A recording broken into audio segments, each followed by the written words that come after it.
오늘 저는 지난주에 이어서 여러분과 함께 자유에 대한 말씀을 계속해서 이어가고자 합니다. 근데 이 시대가 이해하는 자유의 모습이 어떤 모습일까요? 내가 모든 것을 할 수 있는 것, 내가 하고 싶은 대로 하는 것, 아마 이것이 이 시대가 원하는 자유의 모습인 것 같습니다. 근데 사실 우리가 예수 그리스도 안에서 누리는 자유는 그냥 모든 것을 할 수 있다의 자유는 아닙니다. 내가 할 수 있는 데, 내가 원하는 대로, 내가 하고 싶은 대로 다 하는 것이 사실 진정한 자유는 아닙니다. 시대적으로 보면은 자유에 대한 요청과 요구가 있었습니다. 노래로도 표현이 되었습니다. 비틀즈는 Let It Be라는 노래로 벌써 오랜 세월 전에 자유를 요구했고, 우리 몇 년 전에 YOLO라는 말이 유행했던 거 여러분 기억하십니까? You only live once. 딱 한 번 사는 삶, 네가 원하는 대로, 너가 꿈꾸는 대로 살아가라라는 그러한 자유에 대한 추구가 있었습니다. 그러다 보니까 이 시대가 점점 더 자유를 원하고, 심지어는 나의 성별에 대해서 내가 원하는 대로 나를 불러달라. 난 남자로 태어났지만 여자로 불러달라라고 말하고, 난 여자로 태어났지만 남자도 여자도 아닌 것으로 불러달라라고 자유를 원합니다. 내가 원하는 대로 쾌락을 나의 몸에 내가 원하는 대로 다 집어넣고 먹고 마시는 것을 사람들이 원합니다. 그러다가 정말로 해서는 안 되는 일까지도 사람들은 자유라는 것을 강조하면서 하게 됩니다. 마약을 하고 많은 것들에 중독되고, 여러분 중독이라는 것은 한 번 되면 그 다음부터는 되돌리기가 거의 불가능한 것입니다. 근데 사람들은 그것을 서슴지 않고 행하게 됩니다. 내 몸이고 내가 원하는데 왜 그것이 제한되어야 하냐고 자유론주의자들은 그렇게 외칩니다. 하지만 우리 그리스도인들이 원하는 자유, 우리가 원하는 자유는 어떤 것을 하는 것, 내가 이만큼 할 수 있기 때문에 자유라고 말하는 것이 아니라, 우리 그리스도인의 자유는 동시에 하지 않는 것을 통해서도 자유를 지키고 자유를 누립니다. 그래서 우리에게는 이 경계선이라는 것이 굉장히 중요한 역할을 합니다. 하나님께서 처음으로 만드신 인간, 이 아담과 하와라고 하지 않습니까? 아담과 하와를 하나님께서 자유롭게 하셨고요, 에덴 동산에서 너희가 하고 싶은 거 다 하라고 하셨습니다. 먹고 싶은 거 다 먹어라, 하고 싶은 거 다 해라. 그러나 딱 한 가지, 저 선악을 알게 하는 나무는 그 열매를 먹지 말라라고 하나님께서 단 하나의 경계선을 그어주셨습니다. 그런데 이 경계선 안에서 다 자유했던 그들이 결국 그 경계선을 무너뜨리고 선악을 알게 하는 열매를 먹은 후에는 그 무너뜨린 경계선 때문에 그들의 자유도 다 무너지고 말았습니다. 그래서 오늘 본문 말씀 시편 1편은 가장 첫 절에 복 있는 사람이 무엇을 하지 않는지를 우리에게 말해주고 있습니다. 그들이 갖고 있는 경계선이죠. 복 있는 사람이 단순히 돈이 많고 건강하고 자녀를 많이 두고 좋은 직장에 있는 사람이 아니라, 무엇을 안 하는 사람들이, 바로 그 경계선을 지키는 사람들이 진정으로 복 있는 사람이라는 것을 우리에게 말하면서 시작합니다. 그들은 악인들의 꾀를 따라가지 아니하며 죄인들의 길에 서지 아니하며 오만한 자들의 자리에 앉지 않는다라고 말합니다.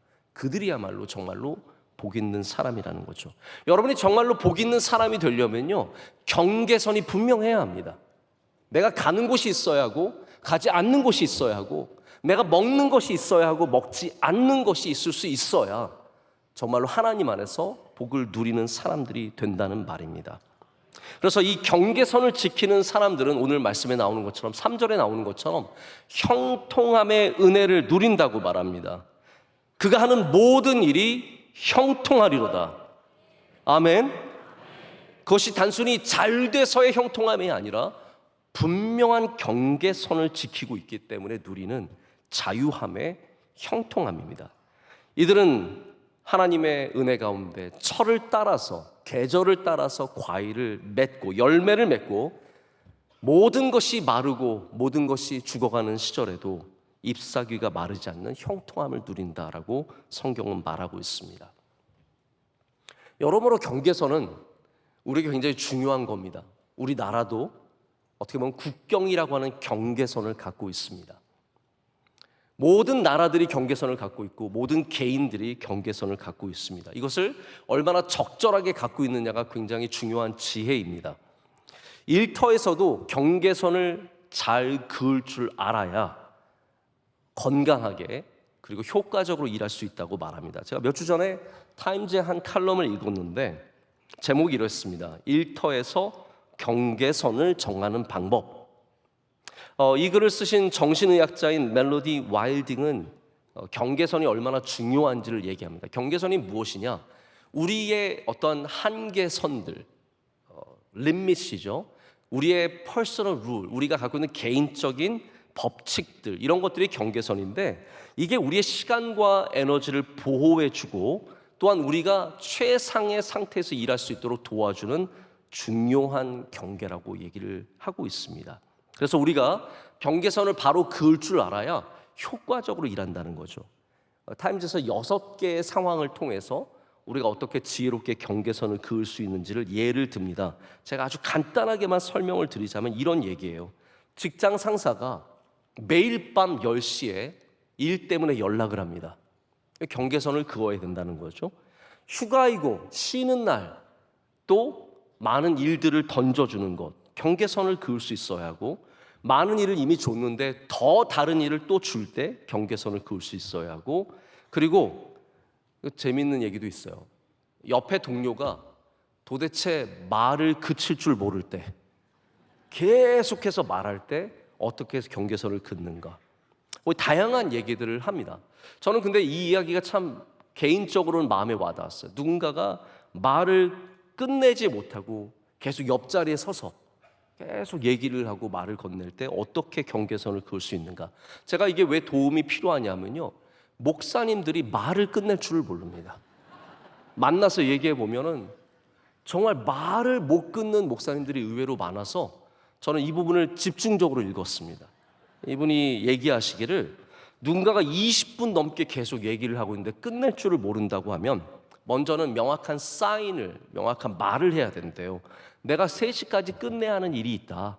죄송합니다. 제가 3시까지 끝내야 하는 일이 있어가지고요. 하면서 다시 일로 돌아가는 자세를 보여주면 웬만한 사람들은 떨어져 나간다는 거죠.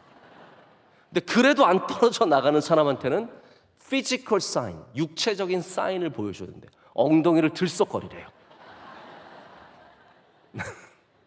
시계를 자꾸 보면서 이렇게 보면서 분명한 사인을 보내줘야 된다라는 얘기를 하는 걸 보면서 제가 이게 우리가 경계선을 긋지 못하기 때문에 사실은 너무나 많은 일에 휩싸이게 되고 남들에게 끌려가게 되고 그러다가 결국 나의 기운이 다 빠지고 번아웃되고 힘든 일들이 생기는 것을 충분히 생각해 볼 수 있었습니다. 여러분, 경계선이 만들어내는 자유함이 있고요, 경계선이 만들어내는 효율성이 있습니다. 우리 신앙에도 똑같은 이유로, 아니면 더 중요한 이유로 우리가 경계선을 그을 줄 알아야 합니다. 이거는 안 된다고, 더 이상은 내가 갈 수 없다고, 이거는 내가 믿음 때문에 할 수 없다라는 분명한 경계선이 있어야 된다는 말입니다. 근데 우리 대부분이 신앙의 경계선을 어떻게 느끼냐 하면 우리를 힘들게 하는 것, 내가 교회 다니기 때문에 이걸 못해요, 내가 예수님 믿기 때문에 이거를 못하네, 어떤 우리를 억누르고 힘들게 하고 어렵게 하는 것으로 인식하는 경우가 많은 것 같습니다. 제가 오늘 여러분에게 꼭 드리고 싶은 얘기는 이겁니다. 하나님이 만드신 경계선은 우리를 복되게 하는 겁니다. 오늘 복 있는 사람들이 바로 그 경계선 안에 살아가는 사람들이고 어떠한 복을 누리는지를 우리에게 말해주고 있지 않습니까? 제가 은혜에 대한 말씀을 전하면서 다 못한 이야기 한 가지가 있는데 그게 뭐냐면 바로 이 경계선이 우리에게 만들어주는 은혜에 대한 얘기입니다. 그 소개해드렸던 책을 쓰신 필립 얀스라는 분이 뭐라고 얘기하냐면 하나님이 만드신 율법의 기본적인 법칙은 우리를 복되게 하시는 거라는 거예요. 우리가 생각하는 것처럼 우리 힘들게 하고 어렵게 하는 것이 아니라 사실 우리 복되게 하는 것이라는 거죠. 예를 들어서 코셔라고 하죠. 유대인들은 철저하게 음식을 제한받습니다.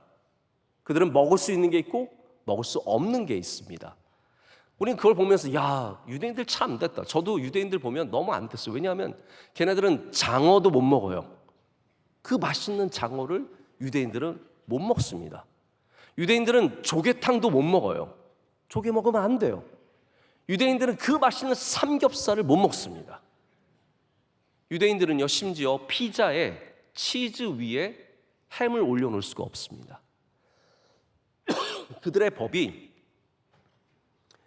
어미의 젖에 송아지를 삶지 말라는 법이 있습니다. 그래서 우유랑 고기는 절대로 같이 있을 수가 없어요. 그럼 피자 위에 고기가 없으면 얼마나 슬픕니까? 너무 안 되지 않았습니까? 그런데 필립 얀시가 얘기하는 그 율법 안에 있는 하나님의 은혜는 뭐냐면 그 오랜 시절, 벌써 몇천 년 전이죠. 그때 당시에 하나님이 금하신 음식의 대부분은 전염병이 쉽게 도는 가축이라든지 아니면 쉽게 상하는 그러한 물고기나 그런 음식들, 그리고 먹었을 때 쉽게 아플 수 있는 것들을 하나님께서 대부분 금해 주셨다는 거예요. 하나님이 만드신 경계선은 너 이거 먹지 마, 저거 먹지 마, 그러면 안 돼, 이런 정도가 아니라 사실은 우리를 보호하시고 사랑하시고 복 주시기 위해서 막으셨다라는 겁니다. 근데 여러분, 우리는 이런 신앙의 경계선을 굉장히 불편해합니다. 왜냐하면 우리 교회가 만들어 놓은 경계선의 대부분들은 사실은 하나님의 본질을 떠난 인간적인 경계선이 많기 때문이에요. 옷을 이런 거 입지 마라, 머리를 염색하지 마라. 근데 여러분 생각해 보십시오. 염색이라, 우리 어르신들은 흰머리 검게 염색하잖아요. 왜 그 염색과 젊은 애가 검은 머리를 노랗게 염색하는 게 다릅니까? 제가 염색하고 싶어서 이런 말씀을 드리는 게 아니라, 아니 원론적으로 따져보면 같은 염색이에요. 그런데 우리는 문화적으로 이거는 되고 이거는 안 되고를 만들어 놨습니다. 그리고 그냥 교인들이 그것에 맞춰서 살아가도록 강요합니다. 어떤 음악을 듣지 마라, 어떤 영화를 보지 마라. 우리가 만들어 온 대부분의 경계선들은 사실은 하나님이 보호하시는 본질을 떠나 있는 경계선들이 많습니다. 오늘 시편 1편에서 말하는 경계선은 그러한 문화적인 경계선이 아닙니다. 우리 삶이 복되게 하기 위해서 하나님은 우리가 악인들과 죄인들과 교만한 자들과 어울리지 않기를 원하셨고 우리의 삶의 자리를 지켜내라고 말씀하시는 겁니다. 그래서 예수님께서 이 땅에 오셔서 가장 중요하게 하신 일들이 바로 우리의 무너진 경계선을 바로 세우시고 우리가 잘못 세운 경계선의 위치를 조정하시는 일이었습니다. 바리새인들이 경계선을 잘못 세워놨어요. 이게 기도라고 말했고 이게 구제라고 말했고 이게 금식이라고 말했습니다. 근데 주님은 그게 아니라는 거예요. 중언부언하는 것은 기도가 아니라고 말씀하셨고 남들에게 보여주는 구제는 구제가 아니라고 말씀하셨고, 그리고 초췌하게 보이며 나 금식하고 있어, 나 되게 힘들게 신앙생활하고 있어, 그러지 말고 머리에 기름 바르고 남들 앞에 멋지게 보이면서 금식하라고 가르쳐 주시는 겁니다. 팔복은 주님께서 복을 완전히 새롭게 정의하시는 일입니다. 우리 인간이 만들어 놓은 모든 복의 법칙들, 그게 아니라는 거예요. 주님은 그 선을 바꾸십니다. 예수님께서 새로 선을 그으신 일들은 우리로 하여금 속옷만 달라고 하는 사람에게 겉옷까지 내어주도록 우리의 경계선을 넓혀주시고, 억지로 오리를 가자는 사람에게 심리를 가라고 더 경계선을 넓혀주십니다. 여러분, 때로는 우리의 경계선이 넓어져야 합니다. 할렐루야. 나는 요만큼만 예수님 믿을래. 내가 뭐 주일날 교회 갔으면 됐지. 기도 뭐 일주일에 한 번 했으면 됐지. 여러분, 경계선을 좀 넓히시길 축복합니다. 그래서 베드로가 주님 7번 용서하면 될까요? 주님은 그게 아니라는 거예요. 70번씩 7번, 7번씩 70번. 우리가 생각하는 경계선 훨씬 더 너머로 우리를 데려가 주지 않으십니까? 여러분, 주님께서 만들어주신 이 모든 경계선이 무너지고 새롭게 만들어진 것들이 바로 우리를 참된 주님의 제자들로, 주님의 사람들로 만들어가는 줄로 믿습니다. 우리가 경계선이 없으면요, 점점의 함정에 빠지기 쉽습니다. 오늘 첫 절은 점차적입니다. 처음엔 따라가다가, 그리고 서 있다가 나중에는 자리를 잡고 앉게 되는 그런 과정을 보여주고 있습니다. 경계선이 하나 무너지지 않습니까? 그러면 그걸로 그냥 잠깐 들어갔다 나올 수 있다고 생각하는데 그렇지 않습니다. 여러분, 한번 무너진 경계선은 잠깐 들어갔다 나오는 게 아니에요. 결국은 따라 들어갔다가 나오지 못하고 서 있다가 거기 완전히 자리를 잡고 앉게 되는 점점의 함정에 빠져드는 길이 바로 이런 길입니다. 제가 대학교를 다닐 때 미국에서 대학교를 다녔는데 그 당시만 해도 요즘에 우리나라에서 많은 문제가 되고 있는 마약이 미국에는 그냥 흔한 거였습니다. 저희 함께 그냥 만나고 알고 있는 친구들 한 번은 제가 기숙사에 놀러 갔는데, 저 옆에 있는 기숙사니까요, 갔는데 친구들이 몇 명 모여서 여러분이 그 굉장히 걱정하는 그 마약을 하고 있었습니다. 얘들이 마리화나라고 하죠. 대마초를 피고 있었습니다. 이렇게 핍니다. 네. 하나도 안 멋있습니다. 근데 저에게 뭐라고 말하냐면, 야, 하나야, 너도 한번 펴봐, 그러는 거예요. 네. 저 펴보라고.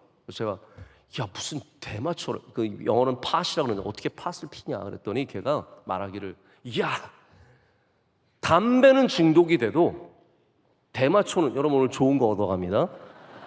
담배는 중독이 돼도 대마초는 중독이 안 된대요. 그래서 펴보라는 거예요. 제가 여러분 어떻게 했을까요? 네. 한번 괜찮겠지, 한번 해볼까? 근데 대마초가 위험한 것은요, 중독은 안 되지만 점점 더 자극적인 것을 찾게 되어 있습니다. 사람은 다 그렇습니다. 처음에는 경계선을 잠깐 넘어가는 거지만 서 있고 앉게 되고 점점 그 경계선, 하나의 경계선이 무너지면서 우리 삶이 무너지는 인생들이 얼마나 많은지 모릅니다. 여러분, 하나님께서 복 있는 사람은 그냥 복만 주시는 것이 아니라 그 복을 보호해 주십니다. 그 복을 보호해 주시기 위해서 우리에게 경계선을 만들어 주시는 거예요. 그래서 돈을 많이 버셨습니까? 더 철저하게 경계선을 지키셔야 돼요. 건강하십니까? 가정에 복이 있습니까? 사업이 잘 됩니까? 그럴수록 우리는 더욱더 우리가 지켜야 하는 경계선에 관심을 가져야 합니다. 우리 지난 여름에 여러 번 폭우가 있으면서 정말로 안타까운 일들을 경험했습니다. 그 중에는 도로만 잘 통제되어 있어도 살았을 경우가 많았는데 진짜 원통한 죽음들이 있었습니다. 이 도로 안 들어갔으면, 그 지하 터널로만 안 들어갔어도 살았을 텐데 얼마나 가슴 아프고 마음이 아픈지 모릅니다. 우리가 길만 잘 막아도 살 일이 많습니다. 그래서 하나님은 여러분의 길을 때로는 막으시는 겁니다. 그 막으시는 길이, 너는 여기로 못 가, 한번 고생 좀 해봐라, 이게 아니라는 거죠. 우리에게 막아주신 그 길을 통해서 우리를 더욱더 복되게 하시고 은혜를 베풀어 주시기 위해서입니다. 때로는 그냥 넘어가도 되는 게 있습니다. 뭐 잔디밭에 들어가지 마시오? 에이, 넘어가도 괜찮아요. 큰일 안 일어납니다. 그러나 지뢰밭 앞에 지뢰 조심, 넘어가지 마시오 하면 그건 넘어가면 안 되는 겁니다. 하나님이 우리 앞에 제시하신 경계선은 바로 이러한 경계선이라는 거죠. 통제된 도로는, 야, 길은 막았지만 갈 수 있으면 가봐라는 뜻이 아닙니다. 너가 지혜가 있으면 가봐, 너가 능력 있으면 가봐, 네 차가 좋으면 가봐, 이런 말이 아닙니다. 여러분, 폭우가 내리고 있고 길이 통제되어 있으면 제발 좀 돌아가십시오. 제발 좀 딴 길로 가십시오. 나는 차가 SUV 좋은 거라서, 외제차라서 그냥 지나갈래요. 그러다가 물에 갇히고 위험을 당하고 어려움을 당하게 되는 것입니다. 우리 인생에 하나님께서 하나님의 뜻 가운데 막으신 그 길 앞에서 지혜로운 성도는 내가 힘 있으니까, 내가 능력 있으니까, 내 차가 좋으니까, 우리 집안이 좋으니까 그래서 건너가지 않습니다. 진짜 믿음의 지혜를 가진 사람들은 그것이 우리에게 그어주신 바로 명확한 경계선임을 깨닫고 그 앞에서 하나님을 경외하며 돌아갈 줄 압니다. 말씀을 저는 맺어야 합니다. 자, 그래서 마지막 결론을 냅니다. 오늘 악인을 비유하는 말이 무엇인지 아십니까? 바람에 나는 겨입니다. 자, 그러면 의인을 비유하는 말은 뭘까요? 시냇가에 심은 나무입니다. 겨는 곡식을 얻고 난 껍데기입니다. 겨는 자유롭습니다. 얼마나 여러분 겨라고 생각해보세요. 아, 난 자유롭다. 바람 불면 확 날아가고 얼마나 가볍고 얼마나 좋습니까? 근데 하나님께서는 오늘 이 말씀을 통해서 그 자유로움이, 그 악인의 자유로움은 절대로 복이 될 수 없다고 말합니다. 잠시 바람에 막 날아가면서 자유로운 것 같지만 그것은 껍데기에 지나지 않고 그것은 땅에 떨어져 아무 가치 없는 인생이 된다는 것이죠. 반면에 우리가 살아가는 예수 그리스도께 뿌리 내린 시냇가의 나무는 얼마나 불편해 보입니까? 우리는 여기 딱 붙어서 살아야 되는 거예요. 여기 딱 뿌리를 내리고 살아가니까 자유가 없는 것 같잖아요? 여러분 자유로우세요? 저는 되게 안 자유로워요. 맨날 교회와 집 밖에 안 다녀요. 저는 이 시냇가에 완전히 그냥 살고 있어요. 그런데 저는 분명하게 믿습니다. 이게 가장 자유로운 삶이고 여기에 진짜 복이 있고 여기에 열매가 맺히고 여기에 강건함의 은혜가 있다는 것입니다. 시냇가에 뿌리 내린 나무는, 그리스도께 뿌리 내린 나무는 아무렇게나 산다는 말이 아닙니다. 명확한 경계선을 갖고 산다는 말입니다. 불편함이 있습니다. 아쉬움이 있습니다. 다른 사람들이 부럽기도 합니다. 하지만 이 경계선이 우리를 복되게 하고 우리를 형통하게 합니다. 신앙의 명확한 경계선은 우리에게 형통의 자유함을 오늘도 줄 줄로 믿습니다. 기도하겠습니다. 하나님 감사합니다. 오늘 주신 말씀 우리 마음에 잘 뿌리 내리게 하여 주시고 100배의 열매를 맺게 하여 주시옵소서. 예수님의 이름으로 기도드립니다. 아멘.